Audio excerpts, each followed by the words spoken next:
Hi there, Buick owners. Today on your 2020 Buick Envision, we're going to be taking a look at Roadmaster's diode wiring kit. There's 5 main components you'll need when flat towing your vehicle behind your motorhome. You'll need your tow bar, which is the connection between your motorhome and your vehicle. You'll need your base plate, which is the connection point on your vehicle for your tow bar to attach to. You'll need your safety cables, which is a supplemental connection in addition to your tow bar. Your diode wiring, which takes all the lighting signals from your motorhome and transfers them to the lights at the back of your vehicle. And lastly, your supplemental braking system, which will apply the brakes in the vehicle when you hit the brakes in your motorhome to help it come to a safe stop. And the big part of what our diodes, how they work and what makes them, why we want to use them, is because they act as a one-way check valve. So it lets those signals go to our lighting bulb here in the back, whether it be LED or incandescent. Our Buick here is going to be LED, and it lights them up. But since it's a one-way check valve, it can only light up our bulb. It can't backfeed into the rest of our system and affect any of the wiring on our vehicle. This gives you a seamless operation that looks factory because there's no modifications to the outside of the vehicle anywhere. And what's nice about it is that you don't have to do any setup when you're ready to use it. You just plug your motorhome into your vehicle and you're ready to go. There are some other options out there like bulb and socket, where you actually have to drill a hole into your taillight assembly and place an incandescent bulb inside of it. Those ones are okay if you have enough room inside of your lenses, but many of the modern vehicles, like our Buick here, don't really have that kind of room inside of it. So that's not really a great option. Plus you have to modify the assembly, which could potentially lead to leaks in the future as you're drilling out that hole. Lastly, you have the magnetic option where you can place lights magnetically onto the roof of your vehicle. And those are a great, easy option if you just want something that you don't have to do any installation process on your vehicle.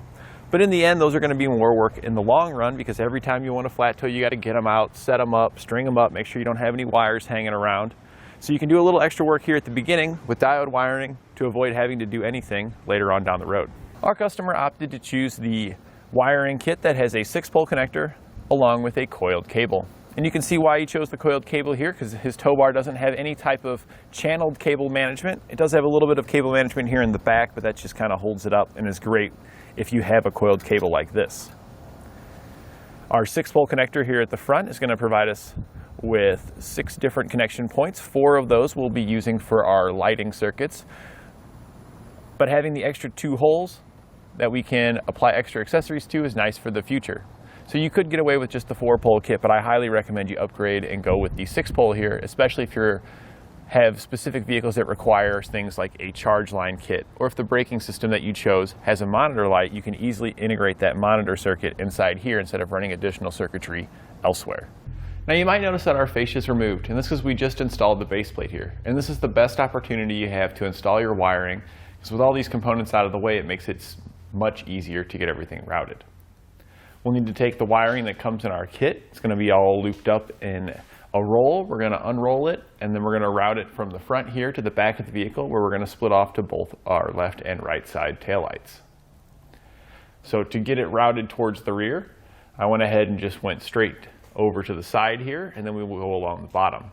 Now, if you do have a braking system that needs to tap into this wiring, I would recommend going up first and then coming back down again before you go back. That way you have an easy access point up top to make those connections for your braking system. Since our customer's braking system doesn't need to tap into this wiring, we just kept it along the bottom here.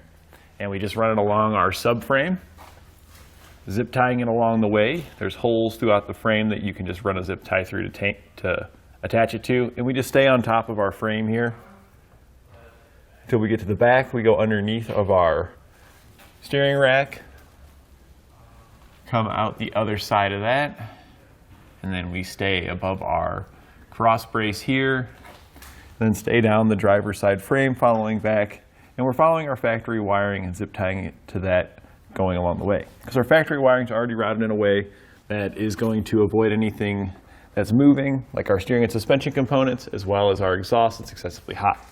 Once we hit our undershield here behind the fuel tank, we are going to go up above the undershield. And there's plenty of room to just reach your hands up throughout the openings here to route the wiring up there. We stay along the frame though, on the inside above that paneling, until we come out here above our rear suspension. Now you are going to notice that there is a white wire here. This is our ground wire. This wire does extend all the way to the end of our harness, but at about this point is where we cut the white wire, and this is from here to the front of the vehicle, and this is going to be our ground that we'll be attaching. The rest of the white wire is going to continue on towards the back, and we're going to be using that as a jumper from one side to the other to get our taillights operating on both sides. Our factory wiring is here, and we just zip tied it along that, staying above the rear suspension, following this factory wiring all the way over here to where we zip tied it, and then we started branching it off. You will notice that some of the wiring kind of seems to run here towards the center, and we need to do it that way because you can see here's our white wire where we had cut it further up. This white wire and our green wire are going to go off to the passenger side, and our brown wire and our yellow wire go off towards the driver's. We do need the white wire to go to both the driver and passenger side, as it's going to be connected to the brown wire here and jumping the brown wire signal over to the passenger side. While we're under here, we can go ahead and attach our ground wire. So we're going to strip the white wire here where we cut it kind of towards the center of the vehicle. Then we can take the small ring terminal that comes included with our kit and crimp it onto the end. If you twist the wires, it can be a little easier to slide the wiring inside the ring terminal.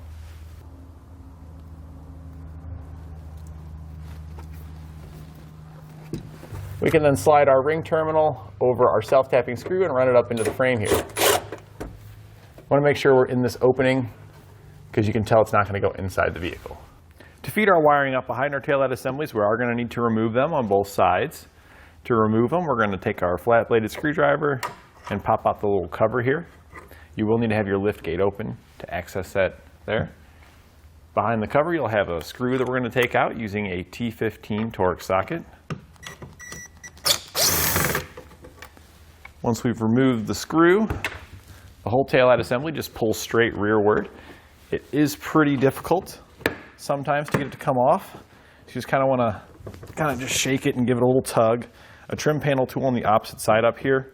We want to make sure it's a plastic trim panel tool. You can kind of use that to help pry it off. Once we've got it loose, we can disconnect our electrical connector, push back on the red locking tab, then you can press it on the release tab located just under that, pull it off, and then we'll set our assembly aside. We'll remove the other side in the same way. We'll then need to get our wiring up, and the easiest way to do this is to use a Fishwire. I'm using a piece of Airline tubing, but you could also use a coat hanger and push it down through the opening until it pops out the bottom. You can then tape your wire to it. We just use electrical tape, and then when you pull it back up, you can easily get your wire from down below up here, because just trying to feed it up, the wire is going to want to fall over and it's going to bundle up. You're going to have a bad time. So now that we got it up here, we can take each of the wires that are here, and we're going to snip in between them with our cutters to separate them out, and then we'll strip back each end so we can crimp on our Spade terminals. So we're just going in between, just giving a little cut there. Then we can peel those back. They should just peel. We don't need to go real far, just enough to where they're separated so we can easily work with them. Strip each one. So now we got them all stripped back. We're going to take the white and the brown and we're going to twist them together, because remember, we are using this white wire as a jumper. It's going to take the signal from our brown wire and bring it over to our passenger side. So this is the only one that's going to be getting the yellow Spade terminal that comes in your kit. All the rest of our connections will be using the blue Spade terminals. The yellow one's just got a slightly larger inside diameter, so it accepts two wires much easier. So as you guessed it then, on our yellow one here, we're going to be using a blue one. And then we need to start accessing our factory wiring. So we got our factory wiring here. We're just going to peel this off. There may or may not be some tape under here that you need to peel off as well. And now we can access the 4 wires coming out of here. We're going to need 2 of these wires to tap into them. We're going to be tapping into the white with yellow stripe and the gray with yellow stripe. So now that we've got those, we're just going to snip those in half, just like that, boom. And then we're going to strip back each end of these wires. Once each one is stripped back, we're going to crimp on blue Spade terminals onto each one. We can now start hooking up our Spade terminals to our diodes. You'll have 2 in and 1 out on each diode, and the out is always going to go towards our taillight assembly. So we're going to start by hooking those up. So we're going to take each diode, plug the out into our connector side here. Then on our inside, we're going to take whatever color we have on the out, so gray and yellow here. We're going to put the gray and yellow on the in. And then the other one here is connected to the white and yellow, so we want to make sure our white and yellows are connected back together. And then we can add in our new wires here. The white and yellow wire that we have connected to our diode is our taillight circuit, so we're going to be hooking up the yellow butt connector to it with the brown and white wire. And then our other diode over here is our stop and turn circuit, so we're going to be placing the yellow one that we ran up onto this diode.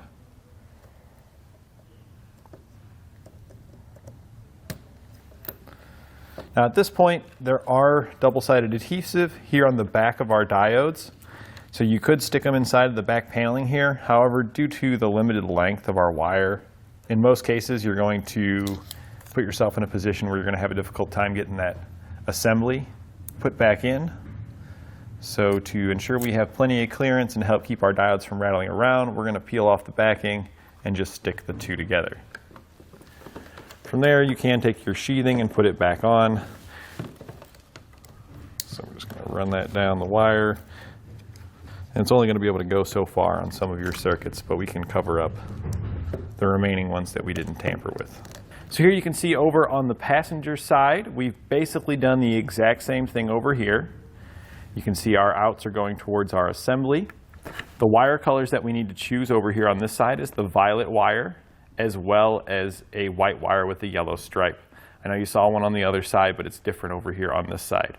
Our white wire with yellow stripe on this side is going to be our stop-turn circuit. So that's why it's got our green wire attached to the other side of the in here. And the violet wire is our taillight circuit. So that jumper wire we use for our brown comes over here and plugs into this side. With both of our sides all connected up, we can reinstall our taillight assemblies. With our fascia back in place now, we can finish installing our wiring and getting it mounted up to our connector here. Now, depending on the wiring kit that you purchased, the end of your wiring here may just have a 4-pole flat connector on it, in which case you would just mount this up here at the front and you could tie up your excess and you're all done. If you have one of the kits with a 6-pole, we're going to hook up a 6-pole connector now, so you can follow along with us to see how to get the 6-pole wired up. One of the first things we need to do is to trim off the excess. I do like to leave a little bit of excess so we can always pull this out if we ever need to make repairs or add additional accessories. So we're just going to trim that right there. And then like we did in the back, we're going to trim between each wire to separate them out. And then once we've got them separated, we'll pull them back and then strip each one. We can then take the rubber boot that comes in the back of our 6-pole connector and we're going to slide it over our wiring. We'll just push that guy up in there. Now we've got the back of our connector here. We're going to need to take each of these wires, poke them in the back here, and then we'll tighten our screws down over them to pinch them in place. We're going to be using the ones labeled TM, which is for our taillights. The one labeled LT, which is left turn. The one labeled GD for ground, and the last one is RT for right turn. Just going to unscrew all of these, and then we'll poke our wire colors in that correspond to those functions. So we're going to find GD first and start there, which is here. That's our ground wire, which is the white one. So we're going to just poke the white one down in the hole, and then tighten up the screw. We're then going to repeat this for the remaining wires. Our right turn is going to be the green wire. Our left turn is going to be the yellow wire. And our taillights is going to be the brown wire. Now that we've got each one connected, we're going to fill it up with dielectric grease to keep out any moisture and prevent any corrosion. If you need some dielectric, you can get some here at eTrailer.com. And we're just going to be pretty generous with it, covering up all of our connections. We can then take our cover, slide it down over our connections, and then I like to just take some electrical tape and wrap it around both the front and back side of the dust boot there to help further seal it up. You also get some conduit in your kit, so you can cut that to length and put that on as well. I do like to put just a little bit of electrical tape around the end just to hold it on so it doesn't slide around on there. We can then attach it to the mounting point on our base plate. Now we are using the Blue Ox base plate on this, and with the Blue Ox base plate, the eyelets here, when they come out, it was actually hitting on the license plate, so if you had the Blue Ox, you may need to take these, and I just took an extension with a socket and just bent them down just a little bit, just to give us the clearance we need for our connector to fit. We can then use the hardware that comes included with our base plate to attach it to the mounting location.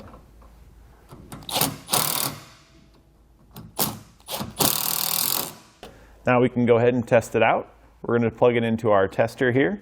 You could plug it into your RV as well and then verify that all your lights are working properly. You want to make sure that you have all the lighting operations, which includes your left turn signal, right turn signal, tail lamps, and brake lamps.